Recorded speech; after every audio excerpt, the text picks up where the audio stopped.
Arriaga. Arriaza. Pues entonces... Arriaga es vasco y Arriaza andaluz. Fíjate la diferencia. Pues nos hemos quedado en Galicia. Que es donde vino mi padre con mi abuelo hace muchos años, pero bueno. Luego seguimos. El doctor Arriaza. Ese.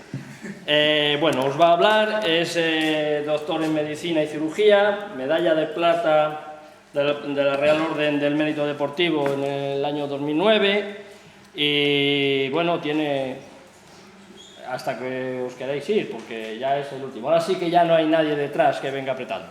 El único, el señor que quiera cerrarlo. Cuando quiera. Muchas gracias. A ver, como a mí me toca cerrar, me toca ser más divertido, porque si no, esto no tiene gracia. Claro, se va todo el mundo. Y a ver cómo me las apaño hablando de estas cosas. Pues no es... ¿Qué le vamos a hacer? A ver, ya habéis hablado de los dos elementos que hay para poder montarse en una bici, que son la bici y el que se monta en ella. La bici, la máquina, la podemos hacer con ella casi lo que queramos, podemos convertirla en lo que sea. Y el cuerpo, que no es ajustable, sí es adaptable. Funcionamos por una cosa que es lo que se llama el principio de adaptación.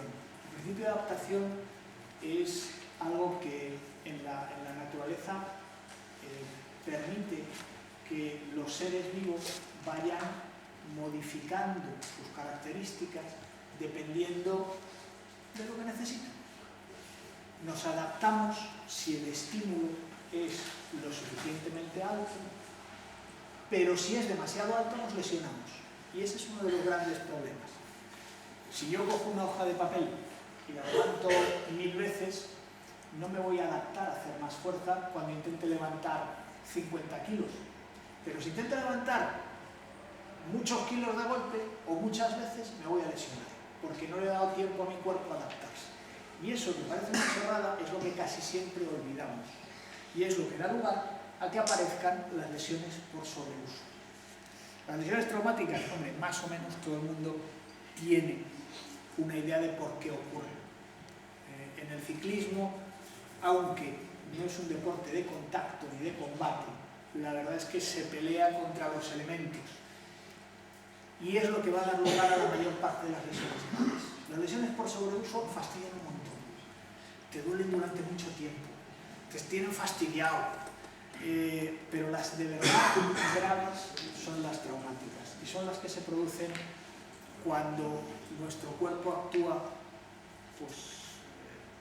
como parachoques contra algo rígido. Cuando caemos y nos rozamos contra el suelo nos pasa lo que al anterior, que acabamos todo lleno de heridas. Pero bueno, chapa y pintura. El problema es cuando pegamos contra algo. Eso es lo que de verdad nos hace daño. Porque lo que nos hace daño es la deceleración. Cuando vamos a una velocidad y de repente paramos. Eso es lo que llevamos muy mal, porque se genera una energía muy importante que alguna estructura del cuerpo tiene que absorber. Y a veces no es capaz de absorberla y se producen las fracturas, las lesiones, pues a veces, desgraciadamente, incluso la muerte. Eso, o a pesar de eso, la bici es súper popular hoy en día. Vamos, es súper popular. Cogéis los periódicos y bueno, pues hablan de que si, bueno, los que seáis fans de U2, sabéis que si Bono no puede tocar o sí por la lesión de la mano. Bueno, pues John Kerry no vuelve después de darse un churrazo en bici mientras estaba haciendo una tournée por Suiza, etcétera, etcétera. Es decir, que esto le puede pasar al más pintado. Pasan cosas raras. Pasan cosas raras, tenéis que tener cuidado por donde vais. No es ese pobre hombre haciendo un descenso en la bici de montaña como acabó. No le ha pasado nada, afortunadamente. Lo único que hizo es que se llegó al hospital con su trocito de madera aquí clavado diciendo: ¿qué me he clavado algo? Vale.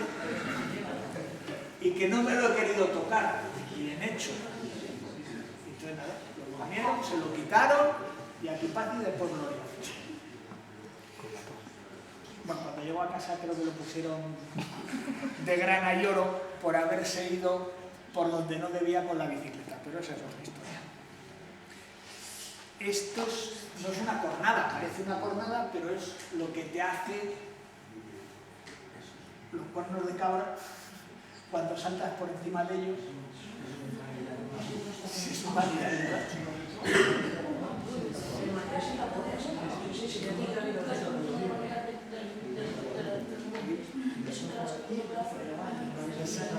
Un manillar en una... Era una Coplermatic, que no llevaba tapones. Que no llevaba tapones. Un manillar sin tapones. Está prohibido salir con él. Vale, vale, está prohibido. Ya verás la de cosas que están prohibidas y que vamos sacando. Pero que es que nunca pasa nada, y total, como nunca pasa nada, pues... Pero se te cruza un coche, saltas por encima, rías. Eso, si llevas los tapones, no te pasa. ¿Y por qué no llevas tapones? Ya, sí, ya sé que está prohibido, pero... Porque hay muchas cosas que no pensamos hasta después. Fijaos.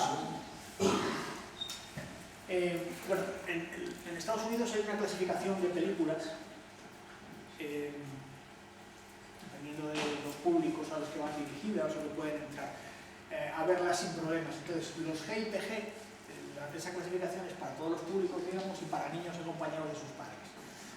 Vale, pues hicieron una revisión. Primero hicieron una de las películas que había entre los años 1995 a 2007. Vale, las prácticas preventivas respecto a lo que es la seguridad vial no se cumplían en casi ninguna. Luego hicieron otro de 2008 al 2012. Hicieron el recuento, se vieron las películas y fueron marcando escena, escena, escena y a qué correspondía, ¿no? Vale, pues 603 escenas en las que había algún tipo de riesgo porque había desplazamiento de sujetos en vehículos.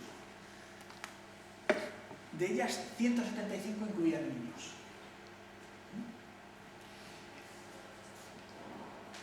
En el 70% de las escenas, los pasajeros llevaban cinturón de seguridad. El 30% de los peatones usaban los pasos de cebra o los semáforos. Si vais en barco, ya ni os cuento, solo el 7% llevan el chaleco de seguridad puesto que hay que llevar, pero solo el 29% de los ciclistas llevaban casco. Es decir, que de alguna manera la publicidad que vemos en las películas que vemos nos incitan a hacer lo que no se debe. Sí, ya sé que está prohibido, pero es que...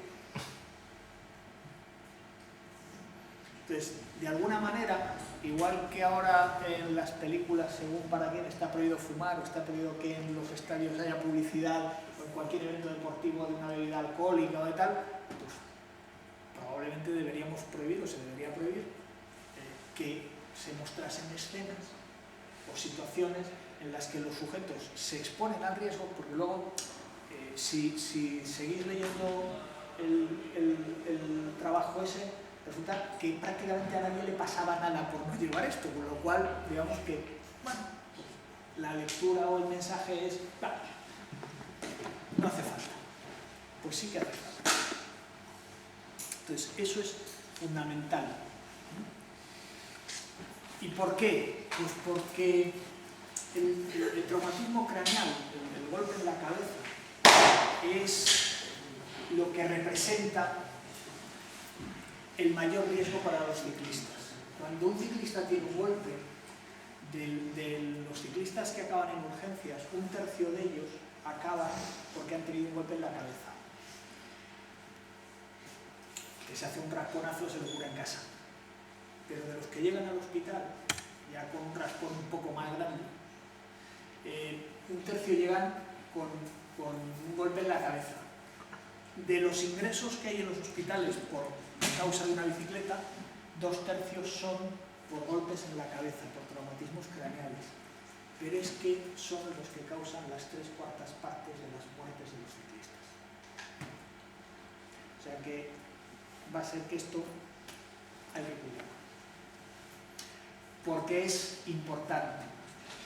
Y es importante porque además hay un mecanismo simple que es el uso del casco para prevenir, para reducir la importancia de esos traumatismos.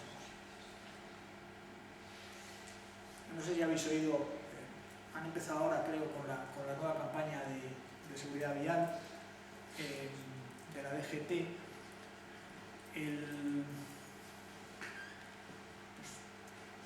de los niños que murieron en accidentes de tráfico a lo largo del año pasado, prácticamente todos tenían en común que no llevaban el sistema de supervisión adecuado. Bueno, pues los ciclistas con traumatismos craneoencefálicos prácticamente ocurre lo mismo. Hay golpes de los que no te protege el casco, pero hay muchos otros de los que sí lo hacen. ¿Cuál es el problema? Que, como puse aquí, la evidencia muestra que el casco bien ajustado, el casco puesto solo para que no me den el capirotazo al pasar, no vale. El casco puesto para que mamá no se cabre conmigo, no vale. El casco puesto porque hay que llevar casco, no vale. El casco tiene que estar bien ajustado. Fijaos, la reducción es brutal. No puede impedir que te pase algo, pero una reducción de 2/3 de los traumatismos severos. Son muchos disgustos que se ahorra a la gente. Y solo, ya que vas a llevar el casco, coño, póntelo bien, que no cuesta nada. Si es que lo tienes que llevar, entonces, una vez que lo tienes que llevar, ¿qué más te da? Pues ya, ajustalo bien. ¿Qué es eso? Bueno, el problema fundamental es que la mayor parte de la gente, cuando hablamos de lo que es una conmoción cerebral, un golpe en la cabeza, no sabe realmente lo que es. Piensa que una conmoción es cuando te dejan caer. Bueno, eso también, pero puedes tener una conmoción sin que haya una pérdida de conocimiento. Y el problema es que eso se va sumando. Esos golpecitos se van sumando y lo que pasa es esto, mirad. Si esto tiene algún lugar de detener. Lo que pasa es esto. Fijaos lo que hace. ¡Pam! La cabeza va para un lado, se frena de golpe y lo que hay dentro de la cabeza sigue moviéndose y golpea ¡pam, pam! Para los dos lados. El problema es que lo que hay dentro de la cabeza, a lo que se parece es a un flan. Y a los flanes, esto de que los agiten dentro de la caja no les sienta demasiado bien. Seguro que alguno ha probado hacer esto. ¿A que sí? Luego te lo tomas así, pero lo del cerebro y tomárselo así no está bien. Fijaos lo que pasa ahí cuando golpeas. Mirad cómo se expande la onda. Eso es lo que pasa cuando hacemos algo y no vamos protegidos. El golpe ese que recibe el cerebro, eso es lo que nos hace daño. ¿Qué significa eso? Bueno, pues aparecen muchas cosas, te duele la cabeza, la mayor parte de ellas se resuelven. Si tienes un golpe así, hay que decirlo. Y hay que decirlo porque si se producen golpes repetidos, empiezan a sumarse neuronas muertas, literalmente.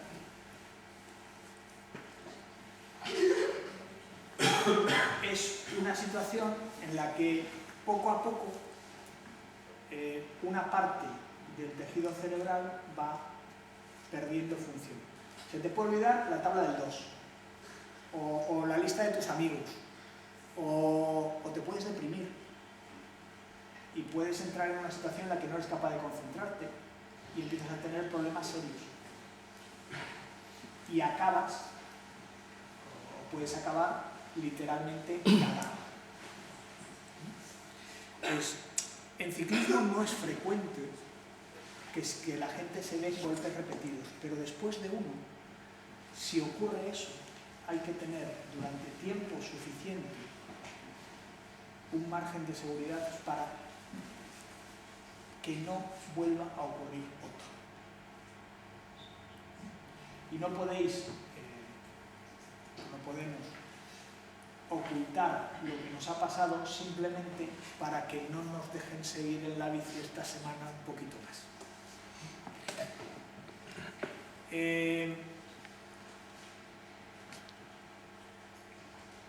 Si ocurre un traumatismo cerebral, si ocurre un trauma craneal, es fundamental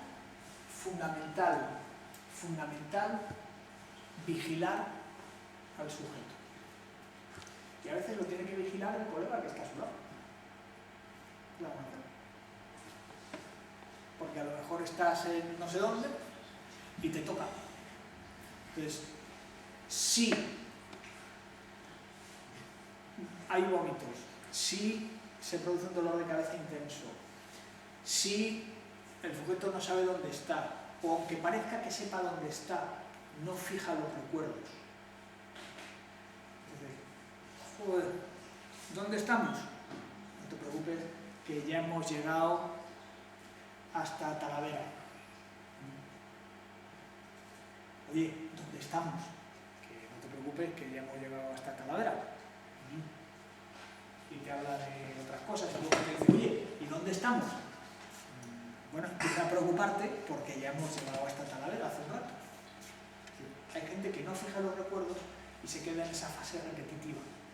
Entra como en bucle, como el ordenador, cuando se pone a ver la cámara.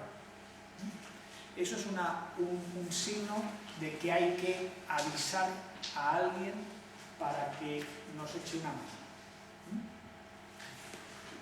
¿Por qué? Pues porque eso puede significar que algo esté sangrando dentro de la cabeza, que no sea simplemente ese vaivén del cerebro, sino que algo esté sangrando ahí dentro. Y ahí es donde el casco, me da igual el modelo, me da igual la forma, más o menos, siempre que sea un casco adecuado,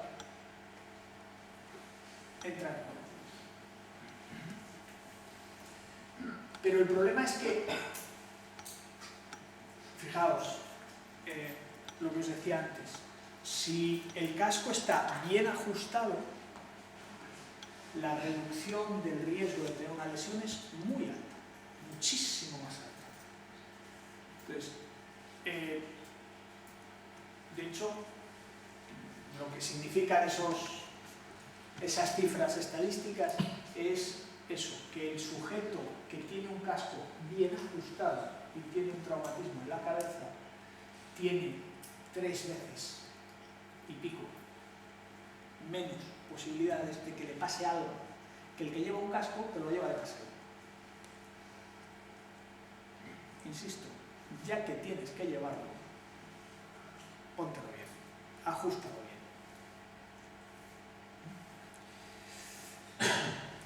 Hay que entender que el casco no es un seguro de vida. Por el hecho de llevar casco no podemos lanzarnos a tumba abierta ni hacer la cava sin control.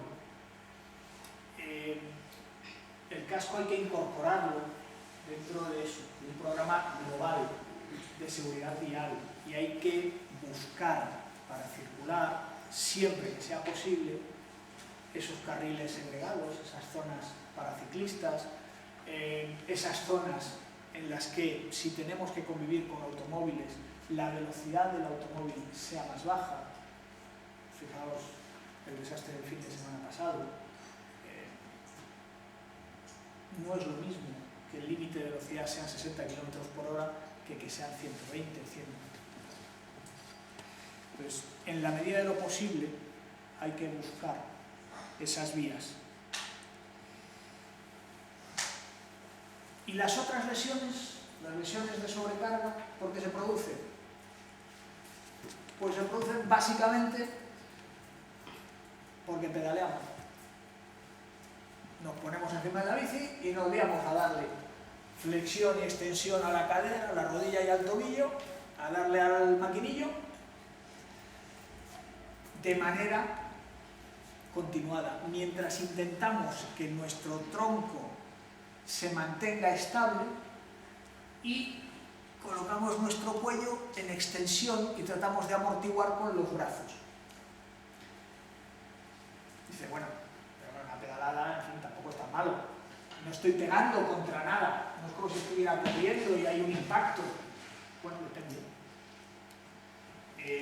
Depende de cuántas veces lo hagas. Si esto al final es como todo. La resistencia que opongas y el número de ciclos. Entonces, si en una hora de bici haces pues, unos 5.000 ciclos de pedal, pues depende del circuito o del recorrido que estés siguiendo, pues a lo mejor estás sometiendo a tus estructuras a un esfuerzo que puede que estén preparadas para resistir porque te has adaptado a eso, o puede que no, porque justo ese día, hace 3 meses que no salías y el grupo con el que salías ha puesto en cabeza a Sean el loco y Sean el loco ha tirado y ala, y todos detrás, por ejemplo. Entonces, hay que tener mucho cuidado con eso. En general, las lesiones se van a producir por hacer demasiado en demasiado poco tiempo o contra demasiada resistencia.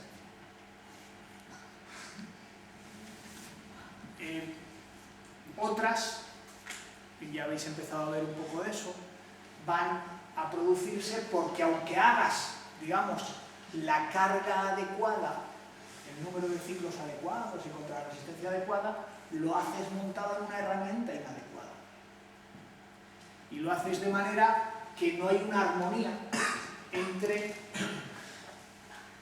todas las cosas que componen la bici, que parecen muy sencillas cuando te la ponen encima y dices, oh, qué chula esta bici, me voy a dar un paseo, pero que cuando llevas, que para dar un paseo te vale cualquier cosa, pero cuando llevas ya un tiempo de uso, empiezan los problemas. Y a veces las lesiones se producen cuando intentas corregir algo de esto. Y dices, no, es que me han dicho que tengo que subir o que bajar o que cambiar o que ajustar. Y entonces vas y lo ajustas.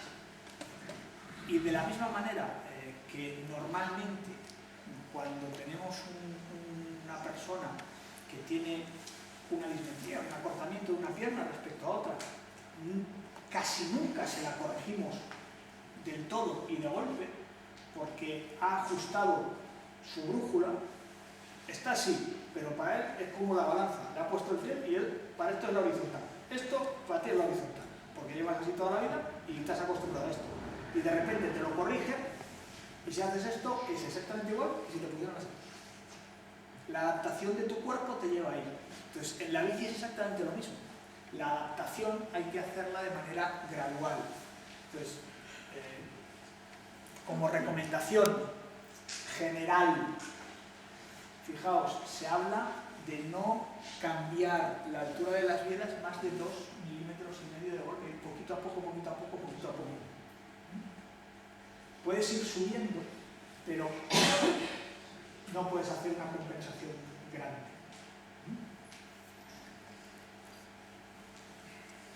¿Por qué? Pues por esto, porque un ciclista que se monte en la bici con cierta, pasión, la media que se calcula de las encuestas que se hacen son eso, un poco más de 7.000 kilómetros al año y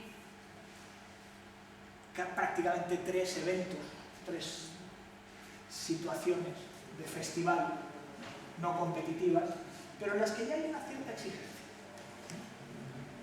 Un profesional es otra historia. Un profesional se mueve alrededor de los 30.000, más o menos, kilómetros año, y dependiendo del nivel, entre 50 y 100, 110 días, depende de las pruebas que haga, y esas son pruebas de morirse directamente. Esa es otra historia. Pero para un aficionado, coño, 7.000 kilómetros son muchos kilómetros. 7.000 kilómetros dándole ahí a la biela, si no has adaptado bien tu situación y tu bicicleta no está bien ajustada a ti, pues esto te puede pasar factura, que es normalmente lo que pasa. Entonces, ¿qué tipos de factura se pasan? Pues se pasan de todo tipo.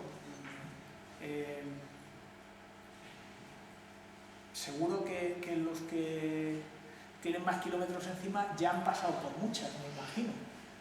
Porque a todo el mundo le van ocurriendo y le van cayendo cosas por encima, pero bueno, fijaos, es muy curioso, pero hay muy poquitos estudios científicos bien hechos sobre ciclistas.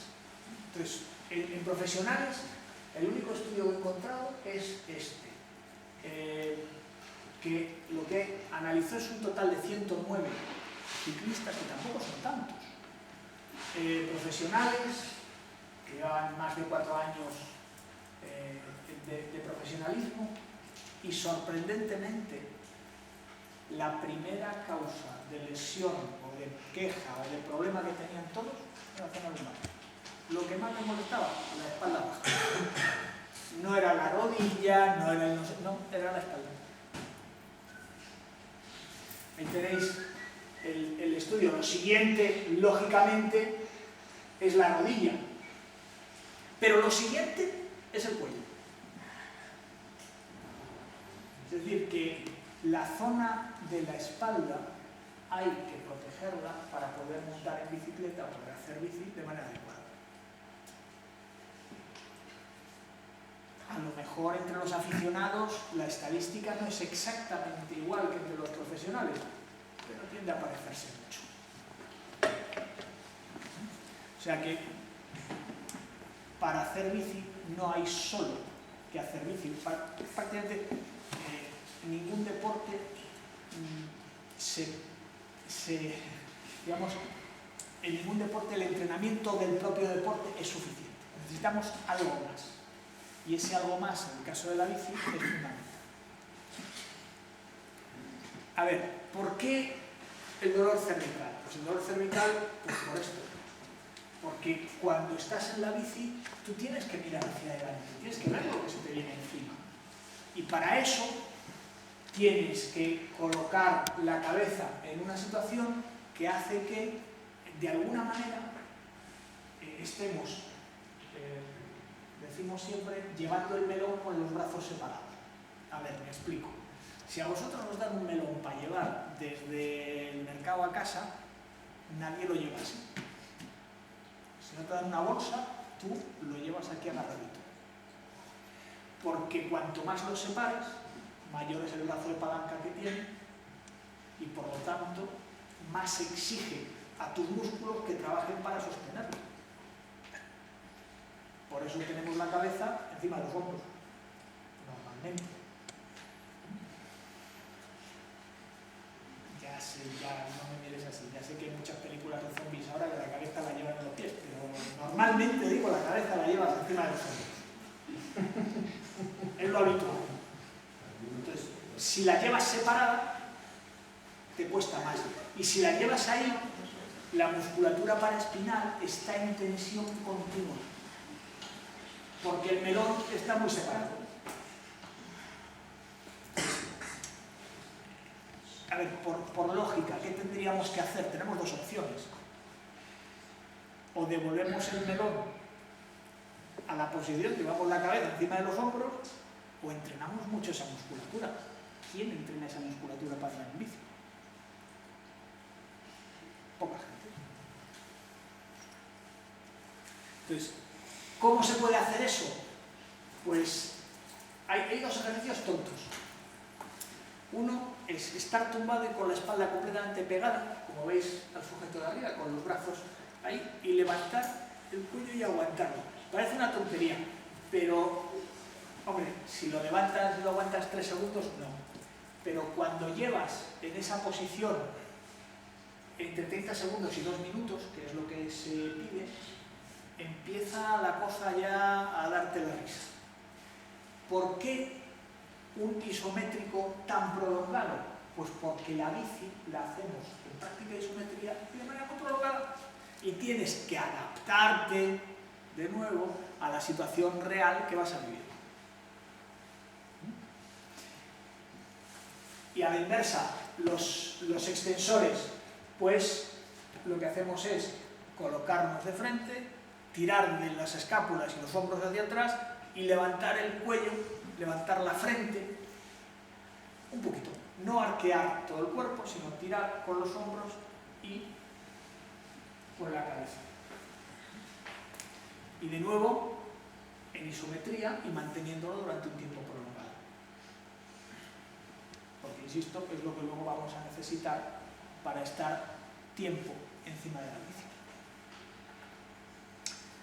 ¿Y los lumbares? ¡Ay! ¿Cómo duele?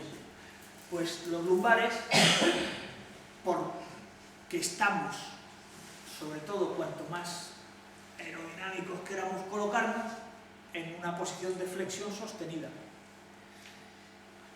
Y porque la musculatura que protege a la zona lumbar es la musculatura abdominal. Y cuanto más nos flexionamos, más se relaja. Y entonces esos músculos no están haciendo su función. Salvo que voluntariamente los contraigamos y hagamos sesiones de trabajo llevando el ombligo hacia adentro mientras estás en la bici para intentar que la faja vaya aliviando, aligerando la presión sobre la columna lumbar. No es fácil, porque cuando estás pedaleando estás a otra cosa, pero es una opción. Formas de intentar resolverlo, como os decía, fuera de la bici, que al final es lo que hay que hacer, pues básicamente el trabajo de lo que se llama la musculatura de core, que es esa musculatura que nos sostiene y que lo que hay que hacer es trabajarla evitando ese arqueamiento que tiene la figura de porque mola mucho ponerse encima de las pesas, de los no sé qué y tal, como está de arriba, pero ahí, si estamos haciendo la S con el cuerpo, no estamos trabajando adecuadamente la musculatura. Lo que hay que buscar es que nos mantenga completamente alineados como en la figura de abajo. Y luego ya os complicaréis la vida. Los brazos se ponen en una superficie inestable, los pies en otra, te apoyas sobre los dos brazos y levantas un pie. Luego ya, eso ya es cuestión de entrenamiento y de ejercicios. Pero básicamente lo que buscamos es que esa musculatura nos sujete, nos ayude a estar mucho más protegidos encima de la bici.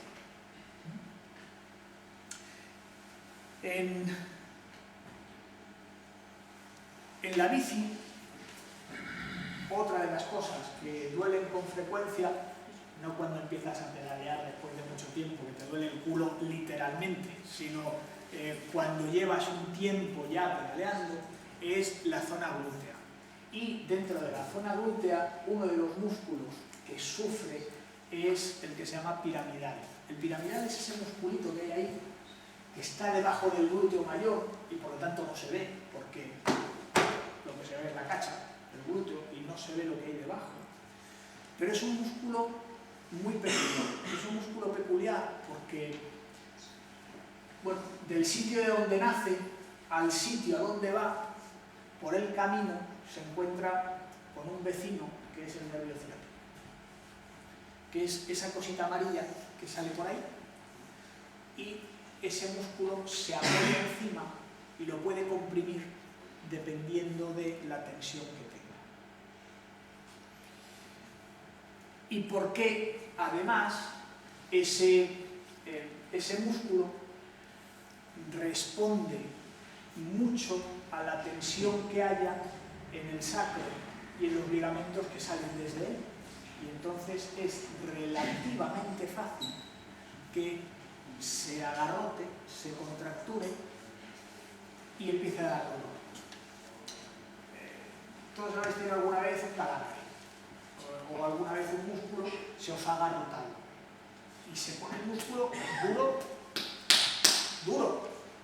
Pues ahora imaginaos si el músculo se va agarrotando y está apoyado encima de un pobre nervio que solo sabe defenderse doliendo, por así decirlo. Y lo que hace es que empiezas a tener sensaciones por toda la pierna, sensaciones feas, sensaciones raras, empiezas con el dolor de la pierna, empiezas a estar incómodo y no te deja funcionar. ¿Cómo se evita eso? Estirando ese músculo, básicamente. Entonces, de los estiramientos que hay para el piramidal, que hay varios, a mí los dos que más me gustan son el de la silla y el de la camilla. El de arriba, que es el que se usa habitualmente cuando dicen vamos a estirar piramidal, no estira el piramidal, estira otro músculo que hay cerca, pero no el piramidal. Para estirar el piramidal necesitamos que la rodilla se meta más hacia el hombro contrario. Y eso es muy fácil de hacer cuando estás encima de la mesa. Te colocas encima de la mesa, en esta posición, y buscas cómo buscar la tensión en la zona que te interesa. Es muy fácil. Vale, bien. Si estás trabajando, a la gente le puede mosquear un poco que tú estés haciendo esto, pero seguro que encuentras un hueco para poder hacerlo. Y sentado lo puedes hacer de esa manera también, y es muchísimo más discreta. Siempre lo puedes hacer. Yo normalmente los estiramientos, esos, los de piramidal, como casi todos, pero bueno, los mantengo durante 30 segundos. Le pido a los pacientes que estén 30 segundos estirando y 30 relajados. 30 estirando y 30 relajados. Como muchas veces hay un piramidal que te está dando la lata, pero el otro tampoco está muy allá, aprovecha los 30 segundos de descanso para estirar el otro lado. Entonces estiras 30 segundos de un lado, en los 30 que descansa este, estiras el otro, en los 30 que descansa este, vuelves a estirar este, y así sucesivamente. Y normalmente lo que hacemos son 10 repeticiones por lado, y a mí me gusta hacerlo en la fase aguda, si tira mucho el piramidal, 2 o 3 veces al día. Pero como ejercicio simplemente al bajar de la bici para estirar, pues seguramente con 4 o 5 veces cada lado es más que suficiente. Y dependiendo de la posición en la que coloques, estiras glúteo, estiras piramidal, y la verdad es que te quedas muy justito. Pero bueno.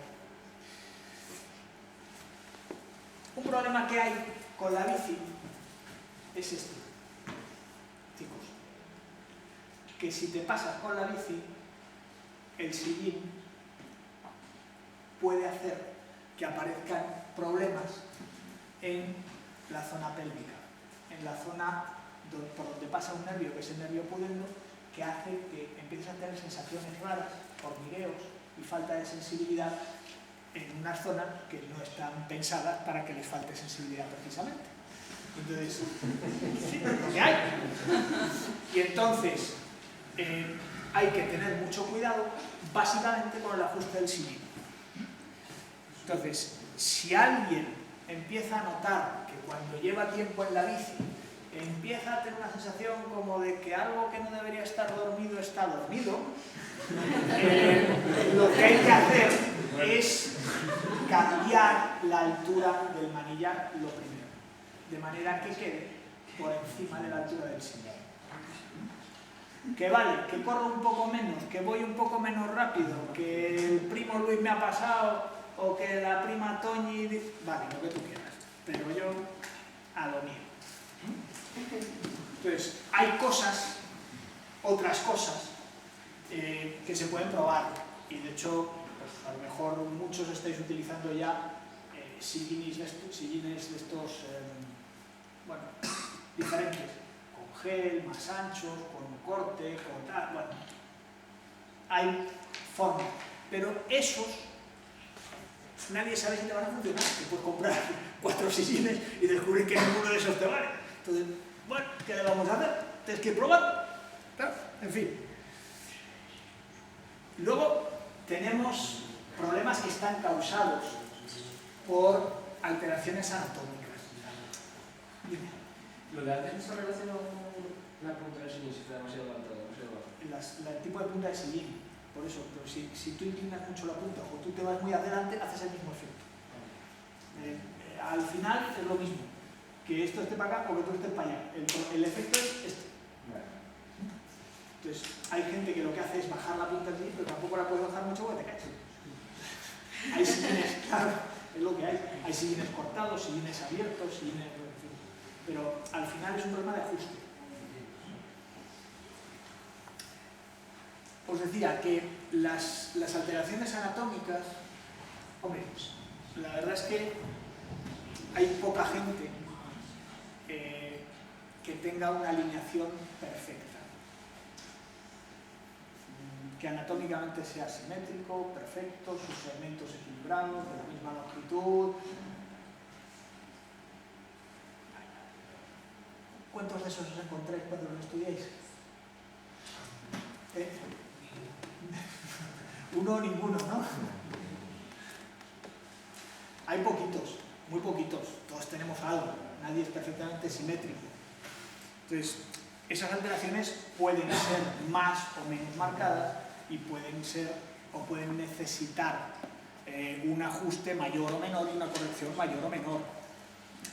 Si tenemos un genuvalgo, o sea, las rodillas metidas para adentro, porque claro, las rodillas metidas para adentro, no todo el mundo que tiene las rodillas metidas para adentro las tiene así. Las puedes tener un poco menos metidas para adentro. Y aún así, darte problemas. Entonces, eso puede hacer que por el mecanismo en el que te mueves, en el que se hace la pedalada, el tendón rotuliano haga un movimiento un poco de bayoneta y acabes teniendo dolor. Eso, a la hora de aliviarlo, pues normalmente lo que se hace es o colocar plantillas, pues, igual que para caminar, o bien colocar cuñas entre el pedal y el calzado, pero eso luego, si queréis, lo hablamos con Luis. Si tienes un varo, el varo es lo contrario, el varo son las piernas de futbolista. Ahora, joder, por el futbolista lo subes a la bici, caray, se le van las rodillas para allá y tenemos un problema. Entonces, ¿qué ocurre cuando las rodillas se van para allá y los pies se juntan aquí? Pues que las estructuras que hay por fuera tienen mucha tensión. Entonces, esta zona de aquí roza mucho durante la pedalada y aparece una cosa que es lo que se llama el síndrome de la bandeleta iliotibial, que es el tendón que viene por aquí, que al tener mucha tensión roza, hace un efecto de limpiaparabrisas en cada pedalada hasta que se va dañando y te empieza a doler. Entonces, ¿qué habría que hacer? Bueno, pues en teoría lo que habría que hacer es alinear las caderas y los tobillos. Y para eso lo que necesitaríamos es separar un poco los pies del eje de la bici, que eso tiene un límite. Si tenemos dismetrías, o sea, si una pierna es más larga que otra, ¿qué va a ocurrir? Pues que en el pedaleo vamos a tener ahí un follón, sinceramente. Va a ser un festival eso. En principio a lo mejor no se nota mucho, pero un poco a diferencia de lo que ocurre cuando vas corriendo.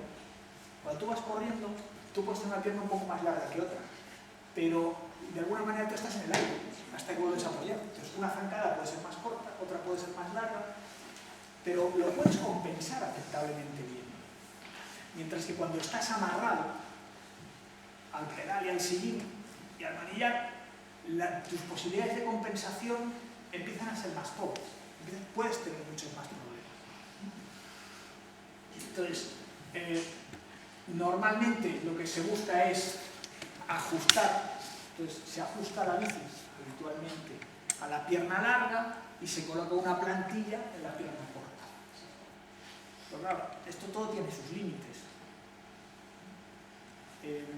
Cuando la pierna corta con la plantilla sube, pero luego el movimiento ya no es el que tendría que ser. Entonces, el ajuste no es nada sencillo. Esos son ajustes complicados de hacer, que bueno, que por eso es por lo que en los últimos, no sé, 6, 8 años han ido surgiendo todo este tipo de empresas, de industria que se dedica a hacer ese ajuste de bicicletas para permitir que la gente vaya, bueno, pues utilizando la bici sin problemas. Fijaos cómo ha cambiado el mundo de la bici.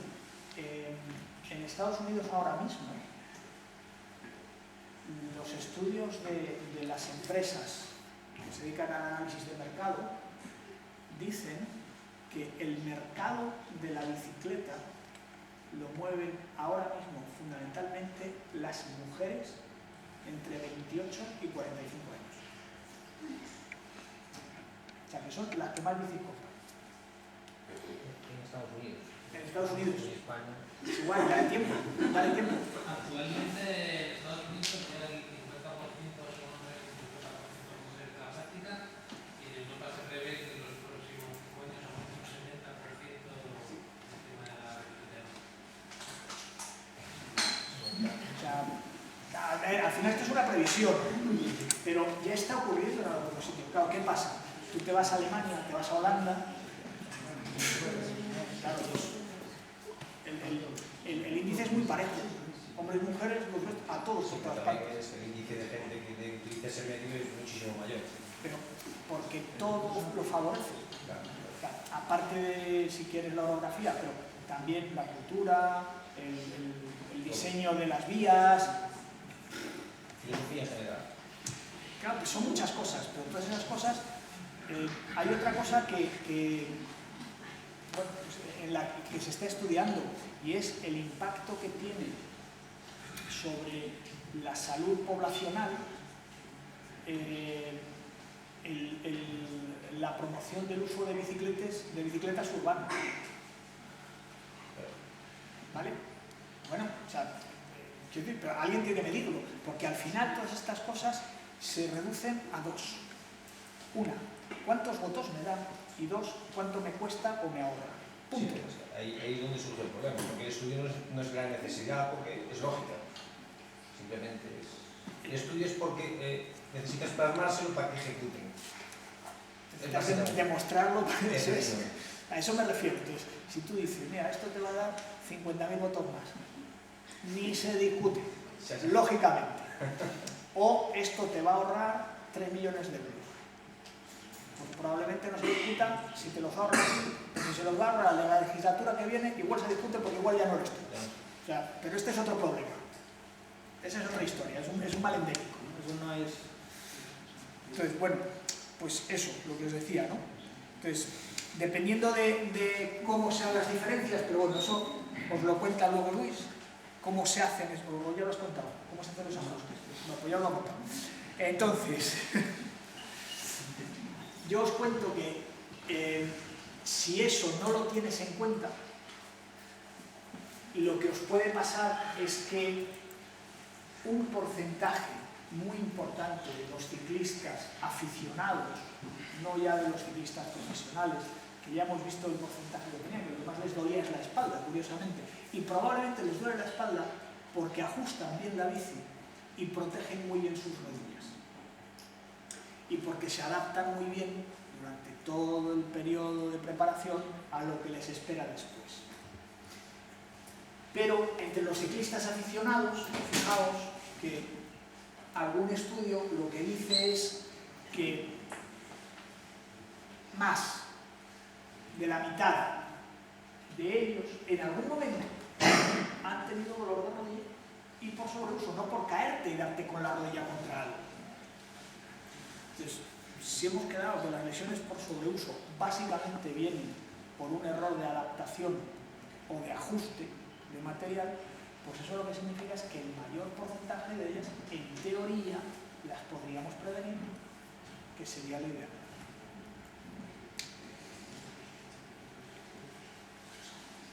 Entre esos dolores, el más frecuente que lleva a los ciclistas a la consulta es el dolor de lo que llamamos la cara anterior de la rodilla. La cara anterior de la rodilla es el ciclista que le dice, joder, es que me duele aquí. Y te lo señala con un dedo. Dice, ahí, justo, perfecto. Aunque en algunos sujetos, condropatía rotuliana, puede ser por problemas en el cartílago, por problemas en el tendón, en el rotuliano, en el tendón del cuádriceps, a veces por una bursitis, porque se produce una irritación de la bolsa que hay en esta región, la que está justo delante de la rótula, y que lo que hace es que permite el deslizamiento de un plano sobre otro y que se hinche y se llena de líquido. O en los adolescentes, en los niños, básicamente entre los 12 y los 14 años suele ser en los varones, en los niños, y un poquito antes de los 11 y los 13 en las niñas, lo que se llama la apofisitis tibial anterior, el síndrome de Kuhn-Slater, o lo que de toda la vida se llama crecederas. Pues eso, el dolor que tiene en este bollito de aquí, que coincide con una etapa en la que estás dando el estirón de crecimiento y en la que aumentas la intensidad del ejercicio que haces o la fuerza con que lo haces, porque es el momento en que empieza a cambiar tu cuerpo y tus músculos generan más fuerza. Y ese hueso, ese pedacito de hueso todavía no se ha unido, está aún fragmentado, es en parte, es cartílago y no es tan resistente para aguantar la tracción que estamos haciendo sobre él. Y entonces el músculo tira del tendón, el tendón tira del hueso, el hueso tira del cartílago y el cartílago tira del riesgo. Pues vale, pues me voy. Y empieza a ceder. Y entonces empieza a doler. Normalmente se cura solo con 3 meses de 20 o similar, dándole vacaciones al tendón para que no tire de ese hueso. Porque a medida que el hueso madura y se hace más resistente, se resuelve el problema. Y, muy importante, se alivia muchísimo haciendo una cosa que es muy tonta, que es estirando, pero estirando la musculatura de la parte de atrás. En lugar de estirar la zona que duele, lo que hacemos es compensar estirando la musculatura posterior para que la tensión en esa zona sea menor. Y casi todos los chavales que yo veo con ese problema, cuando les pido que bajen a tocar con las manos al suelo, se quedan a más de un palmo del suelo. En un mes o mes y medio de estiramiento llegan todos con las manos hasta abajo y les duele muchísimo menos, muchísimo menos. O sea que ya sabéis, para montar en bici, además de pedalear y de hacer los ejercicios, además hay que estirar la otra musculatura, lo cual pues va complicándonos la vida. El más puñetero probablemente de estos es el dolor de rótula, el dolor que llamamos fémoro-patelar, lo que se produce entre la articulación de la rótula y del fémur. Eso durante muchos años es lo que se llama una condromalacia de rótula. Condromalacia es un vocablo que viene de condros, de cartílago, y de malacia, de reblandecimiento. Es en teoría el reblandecimiento del cartílago. Pero no tiene por qué haber un reblandecimiento del cartílago para que te duela la rótula, porque en realidad es un problema de tolerancia a la carga que le estamos poniendo a esa rótula. Pensad una cosa, la rótula es un poco como si fuera la zapata del freno. Cuando bajamos una cuesta, cuando nos lanzamos de un salto, cuando hacemos un movimiento en el que pedimos a nuestro cuádriceps que trabaje en flexión, las fuerzas que se generan van a combinarse y van a producir una resultante entre la rótula y el fémur que va a apretarla y que puede ser 2, 3, 4, 6 veces equivalente al peso del cuerpo. O sea que un huesecito pequeñito tiene que soportar en una superficie pequeña una fuerza alta y eso da lugar a una presión muy alta, que es algo que no necesariamente tolera bien y que desde luego si el amortiguador, que es el cartílago, no está en perfecto estado, tiene muchas posibilidades de darnos problemas. Entonces, la bici puede causar esto. ¿Cuándo?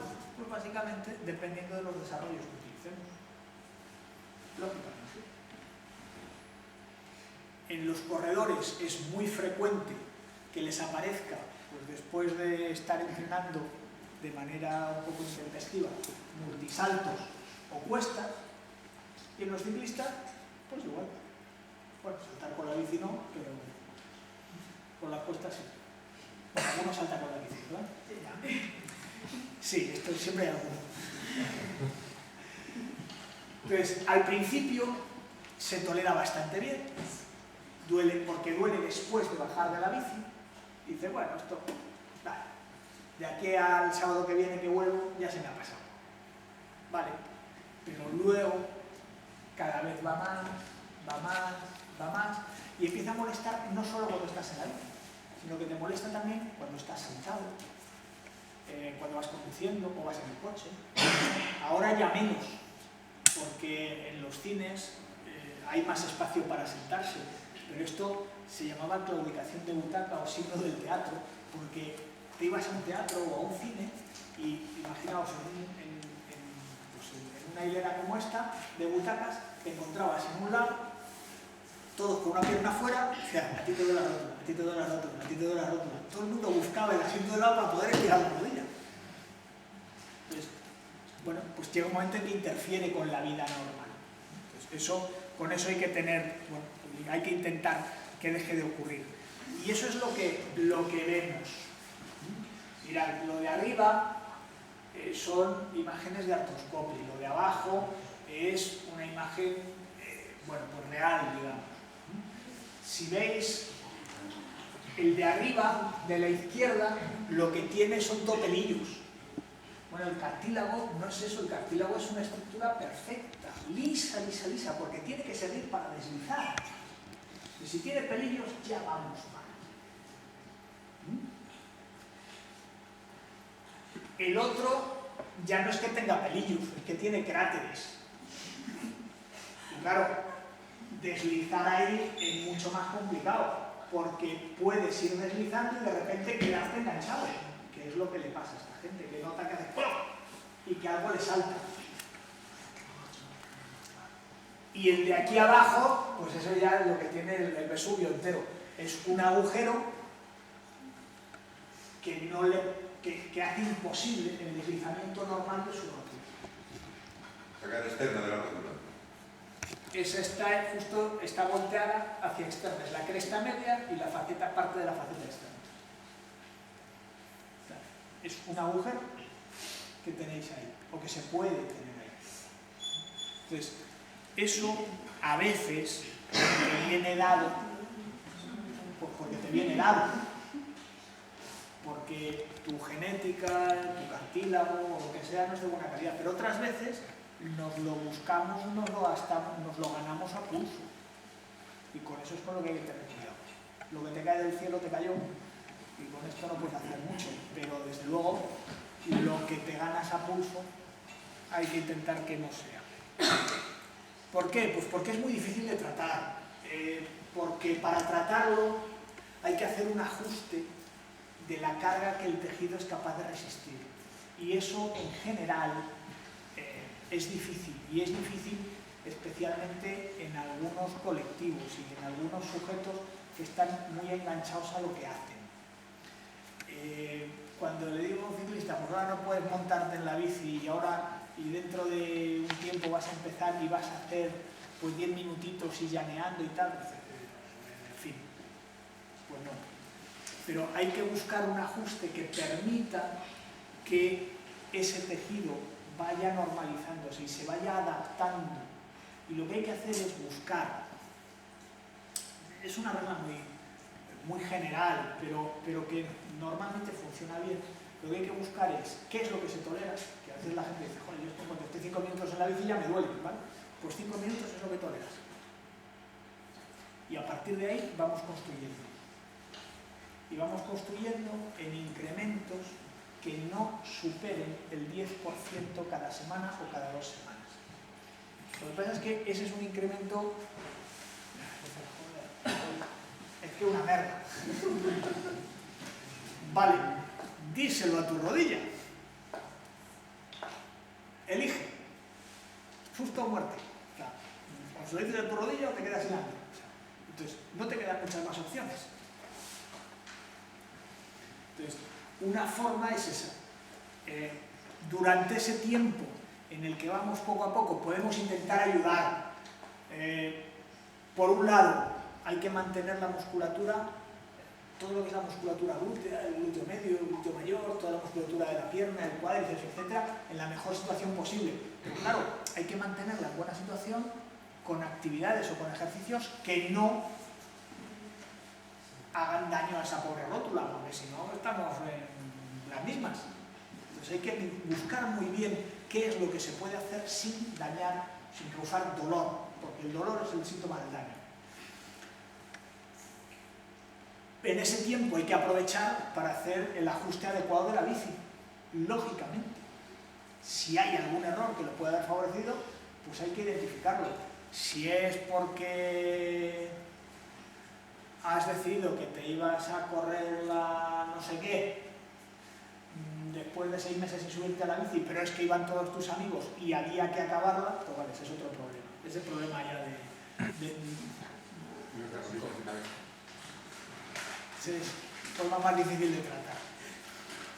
Y durante ese tiempo también podemos intentar que biológicamente ese tejido funcione mejor. Podemos intentarlo pues pinchando en la rodilla distintos productos. Pues pinchamos ácido hialurónico, que es un concentrado de algo que es una parte importante del líquido sinovial, del lubricante que tiene las articulaciones y del cartílago articular, para intentar que lubrique, que funcione mejor y además tiene una acción analgésica.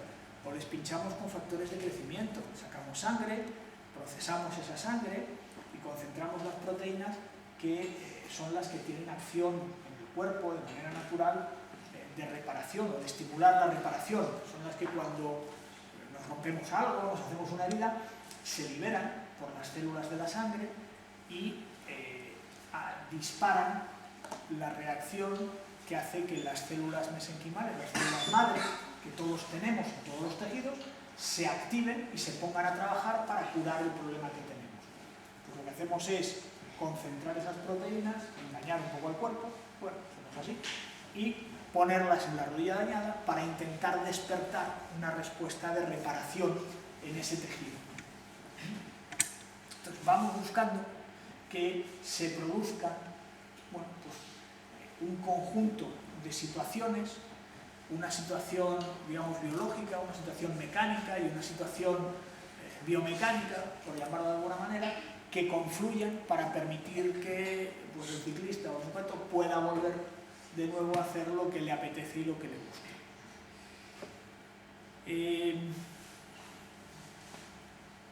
Espera, quería enseñaros una cosa antes de que me enrolle mucho, que yo me enrollo mucho.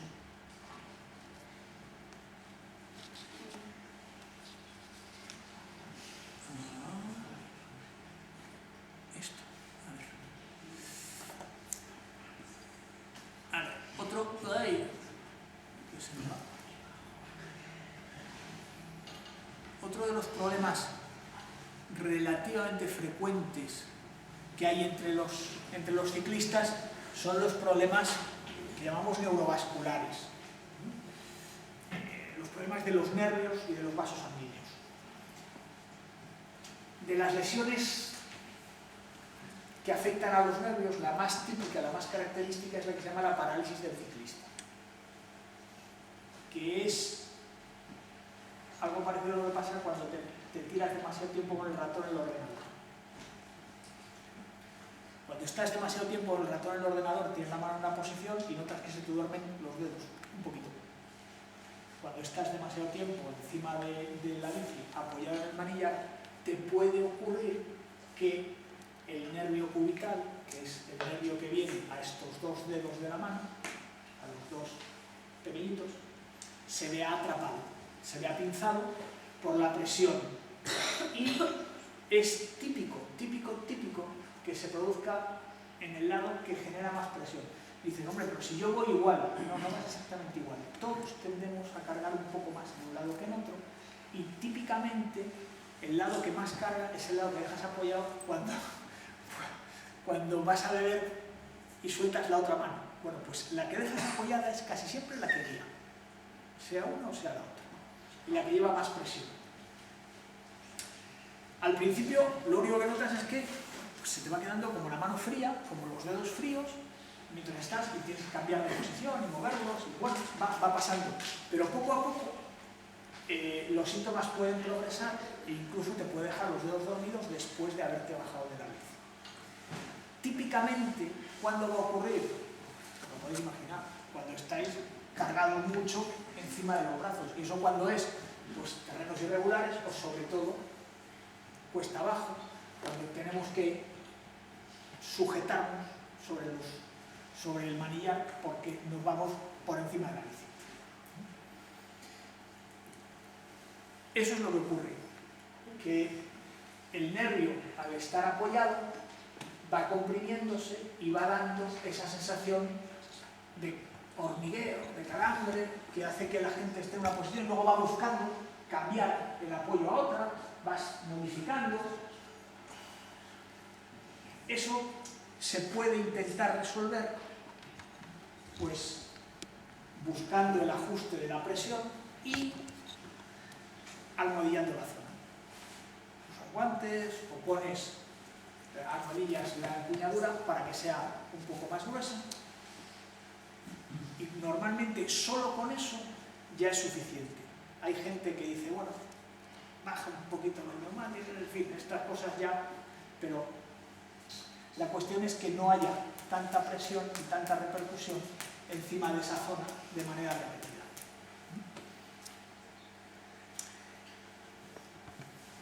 Y luego está otra cosa que esto es más típico de los de carretera, pero bueno, que es la fibrosis o la endofibrosis de la ilíaca, que es una cosa que cuando aparece da mucho lata, ¿verdad? Que cuando aparece da mucho la lata. Y que bueno, pues que todos los años hay algún profesional que tiene que parar, e incluso pasar por el quirófano, y algún incluso dejar de correr por culpa de eso. Eso lo que hace es que el ciclista vaya notando una sensación de dolor en esta parte del músculo, en la parte externa del músculo, inicialmente. A veces aparece de golpe, pero lo que hace es que lo obliga a claudicar, es decir, a aflojar el ritmo. Tiene que ver con la exigencia. Depende, hay ciclistas que son capaces de mantener un ritmo de pedalada que a cualquiera de nosotros nos mataría, pero para ellos es una cosa así, bueno, de ir rodando, y cuando intentan subir, ¡pam! ¿Qué es lo que ocurre? Que en ese momento no hay flujo suficiente a través de esa arteria para regar el músculo, para alimentar la exigencia del músculo, entonces el músculo entra en isquemia. ¿Qué es lo que les ocurre? Pues que es frustrante porque pueden rodar, pero no pueden competir. Cuando llegan al nivel de exigencia de verdad, tienen que aflojar, vuelven a bajar y a ese nivel pueden seguir pedaleando. Pero claro, ya no es de lo que se trata. Y la forma de diagnosticarlo, bueno, hay varias, pero una forma es haciendo una ergometría. Lo que pasa es que es una ergometría máxima, o sea, los tienes que subir a la bici y la bici en la que se hacen las ergometrías normales la revientan. Vamos, la revientan, pero reventada, porque no es capaz de poner la resistencia a la que ellos son capaces de moverse. O a la máxima resistencia, ellos todavía no han llegado al nivel crítico. Entonces tiene que ser una ergometría máxima y lo que se hace es medir la tensión arterial en el brazo y en la pierna. Entonces pone un manguito de presión en el brazo, pone un manguito de presión en la pierna y vas midiendo. Y ves que en un momento dado, de repente, la tensión en la pierna empieza a caer. La del brazo se mantiene, la de la pierna empieza a caer. Paras, aflojas o lo bajas de la bici y ves cómo en unos minutos vuelve a equilibrarse. Eso es porque no tiene un riego suficiente. Luego ya la solución pues es la solución. Eso normalmente se puede resolver, pero quirúrgicamente. Y yo creo que sí. Pues lo dejamos, ¿eh? Dejamos aquí, seguimos con más cosas o abrimos un turno de discusión o de bocadillo o de lo que queráis. Vosotros mismos. Puede suceder que nos echen. También pues suceder que nos echen. Porque ya, ¿qué hora es? Es la ser hora de que nos echen. Podría suceder. Podría suceder, vale.